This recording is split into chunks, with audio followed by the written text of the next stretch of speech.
Hello मेरे प्यारे साथियों, आप सब कैसे हो। आप सबके सामने आप सभी का आपके अपने यूट्यूब चैनल मीणा जी स्टडी पॉइंट पर आप सबका हार्दिक स्वागत है। दोस्तों, मैं आपके सामने लखनलाल बौद्ध संगीति लेकर उपस्थित हूँ।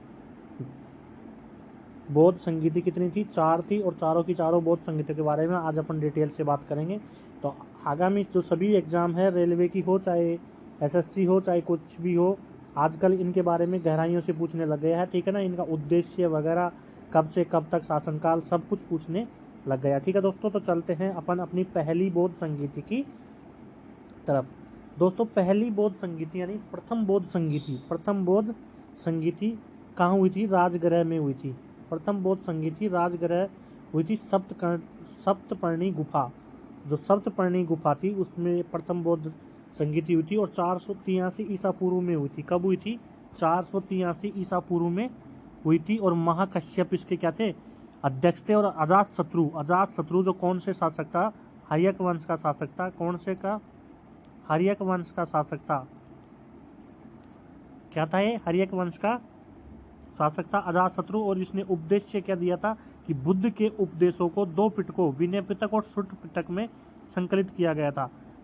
प्रथम बौद्ध संगीति का उद्देश्य क्या था? बुद्ध के जो उपदेश थे विनय पिटक और सुत्त पिटक, इनको संकलित किया गया था।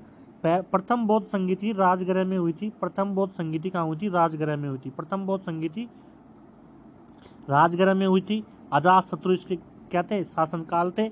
और महाकश्यप इसका अध्यक्ष था। और किस लिए की थी? विनय पिटक और सुत्त पिटक को संकलित किया गया था। अगली द्वितीय बौद्ध संगीति की तरफ चलते हैं। द्वितीय बौद्ध संगीति कहाँ हुई थी? वैशाली में हुई थी। द्वितीय बौद्ध संगीति कहाँ हुई थी? वैशाली में हुई थी। द्वितीय बौद्ध संगीति वैशाली में हुई थी। कब हुई थी? 383 ईसा पूर्व में वैशाली में हुई थी। 383 ईसा पूर्व में हुई थी। और साब कमीर सर्वकामनी इसके क्या थे? अध्यक्ष थे। साब कमीर सर्वकामनी इसके क्या थे? अध्यक्ष थे। सर्वकामनी इसके क्या थे? अध्यक्ष थे साब कमीर। कालाशोक के शासनकाल में हुई थी। शिशुनाग वंश का था। ठीक है। अजातशत्रु हर्यक वंश का, कालाशोक शिशुनाग वंश का। उसका उद्देश्य क्या था? द्वितीय बौद्ध संगीति थी। इसका उद्देश्य क्या था? इसका उद्देश्य क्या था कि अनुशासन को लेकर मतभेद के समाधान के लिए बौद्ध धर्म स्थापित महासंघिक 2 भागों में बट गया था। अनुशासन को लेकर मतभेद समाधान के लिए बौद्ध जो धर्म का था, बौद्ध धर्म को स्थापित किया गया था, वो महासंघिक था, 2 भागों में बट गया था। प्रथम बौद्ध संगीति की अध्यक्षता किसने की थी? महाकश्यप ने की थी। अजातशत्रु के शासनकाल में राजगृह में हुई थी 483 ईसा पूर्व में। द्वितीय बौद्ध संगीति वैशाली में हुई थी साब कमीर की अध्यक्षता में, कालाशोक के शासनकाल में। ठीक है। पहली बौद्ध संगीति का उद्देश्य क्या था? सुत्त पिटक और विनय पिटक को संकलित करना। द्वितीय बौद्ध संगति का उद्देश्य क्या था? अनुशासन को लेकर मतभेद थे, उनमें मतभेद में समझौता कराना था। ठीक है दोस्तों। तृतीय बौद्ध संगीति आती है। तृतीय बौद्ध संगीति कहाँ हुई थी? पाटलिपुत्र में हुई थी। तृतीय बौद्ध संगीति पाटलिपुत्र में 251 ईसा पूर्व में किसकी अध्यक्षता में हुई थी?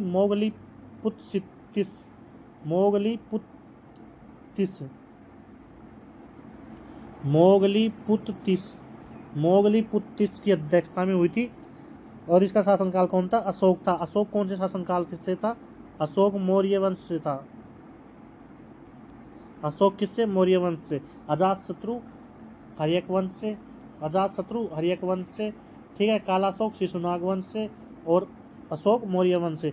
इसका उद्देश्य क्या था कि संघ भेद के विरुद्ध कठोर नियमों का प्रतिपादन करके बौद्ध धर्म को स्थायित्व प्रदान करने का प्रयत्न किया गया। धर्म ग्रंथों का अंतिम रूप से संपादन किया गया तथा तीसरा पिटक अभिधम्य पिटक जोड़ा गया। अभिधम्य पिटक कौन सी बौद्ध संगीति में जोड़ा गया? तीसरी बौद्ध संगीति में जोड़ा गया। अभिधम्य जो पिटक है, सुत्त पिटक विनय पिटक पहली बौद्ध संगीति में संकलित किया गया। और अभिधम्य पिटक जो तीसरा जो पिटक था अभिधम्य पिटक, वो कौन सी में शामिल किया गया? तृतीय बौद्ध संगीति में शामिल किया गया। तृतीय बौद्ध संगीति कहाँ हुई थी? पाटलिपुत्र में हुई थी। ठीक है। 251 ईसा पूर्व में हुई थी। अध्यक्ष मोगलीपुत्तिस था। अशोक के शासनकाल में हुई थी। मौर्य वंश का था अशोक शासनकाल। अभिधम्य पटक तीसरी बौद्ध संगीति में संकलित किया गया था, जोड़ा गया था। ठीक है। सुत्त पिटक और विनय पिटक पहले में किया गया था, और मतभेद हो गए थे, उनको मनाने के लिए द्वितीय बौद्ध संगीति की गई थी। चतुर्थ बौद्ध संगीति और अंतिम बौद्ध संगीति क्या है? कश्मीर के कुंडलवन में हुई थी। चतुर्थ बौद्ध संगीति क्या हुई थी? कश्मीर के कुंडलवन में हुई थी। कश्मीर के कुंडलवन में हुई थी और वसुमित्र की अध्यक्षता में हुई थी और असु घोष इसका उपाध्यक्ष था। ये कई बार पूछा गया, हजारों बार एग्जामों में आया हुआ है। किसकी उपाध्यक्षता में हुई थी? असु घोष की उपाध्यक्ष। वसुमित्र तो अध्यक्ष था और असु घोष क्या था? इसका उपाध्यक्ष था। चौथी बौद्ध संगति कश्मीर के कुंडलवन में हुई थी और कनिष्क किसका शासन था? कनिष्क किसका शासक था? कुषाण वंश का। कनिष्क किसका शासन था? कुषाण वंश का शासक था कनिष्क। ठीक है। बौद्ध धर्म का दो संप्रदायों हीनयान और महायान में विभाजन हुआ था। चौथी बौद्ध संगति थी, जो चौथी बौद्ध संगति थी, इसमें बौद्ध धर्म का दो संप्रदायों में विभाजन हो गया। किसमें? हीनयान और महायान। हीनयान और महायान किससे संबंधित है? बौद्ध धर्म से संबंधित है। क्या हीनयान और महायान किससे संबंधित है दोस्तों? बौद्ध धर्म से संबंधित है। हीनयान और महायान किससे संबंधित है? बौद्ध धर्म से संबंधित है। हीनयान महायान बौद्ध धर्म से संबंधित है। चौथी बौद्ध संगति में ये क्या हो गए? चौथी बौद्ध संगति में ये क्या हो गए? दो संप्रदायों में बट गए। बौद्ध धर्म दो संप्रदायों में कब बटा? चौथी बौद्ध संगति में बटा, हीनयान और महायान। अभिधम्य पटक जो तीसरी बौद्ध संगति में शामिल किया गया। ठीक है। और सुत्त पिटक और विनय पिटक पहली बौद्ध संगति में। और जो विभाजन हो गया था, मतभेद हो गया था, उसको कंट्रोल करने के लिए द्वितीय बौद्ध संगति की गई। पहली बौद्ध संगति कहाँ की थी? पहली बौद्ध संगति कहाँ की थी? राजगृह में की थी। किसके शासनकाल में? महाकश्यप के शासनकाल में, अजातशत्रु की, महाकश्यप की अध्यक्षता में, अजातशत्रु के शासनकाल में। ठीक है। राजगृह, अजातशत्रु। ठीक है। दूसरी वैशाली साबकमीर के शासन का अध्यक्षता में, कालाशोक के शासनकाल में। तीसरी पाटलिपुत्र मोगलीपुत्र की अध्यक्षता में, अशोक के शासनकाल में। चौथी कुंडलवन कश्मीर, ठीक है, प्रथम शताब्दी में हुई थी और वसुमित्र इसका अध्यक्ष था, आशु घोष इसका उपाध्यक्ष था और कनिष्क इसका शासनकाल था। हीनयान और महायान में परिवर्तित हो गया था। ठीक है दोस्तों, तो आज के लिए इतना ही। आप सभी को बौद्ध संगति के लिए ऐसे ही टॉपिक पढ़ने के लिए, ऐसे ही टॉपिक के बारे में जानने के लिए और ऐसे ही टॉपिक के वीडियो देखने के लिए और ऐसे ही टॉपिक पढ़ने के लिए आप हमारे चैनल मीणा जी स्टडी पॉइंट को आप सब्सक्राइब कर लीजिए। आप क्या कर लीजिए? सब्सक्राइब कर लीजिए, जिससे आपके पास वो बेल आइकन को दबा लीजिए, जिससे आपके पास में क्या पहुंच जाएगा? हमारा नोटिफिकेशन पहुंच जाएगा। ठीक है दोस्तों, तो आज के लिए थैंक यू, इतना ही। धन्यवाद।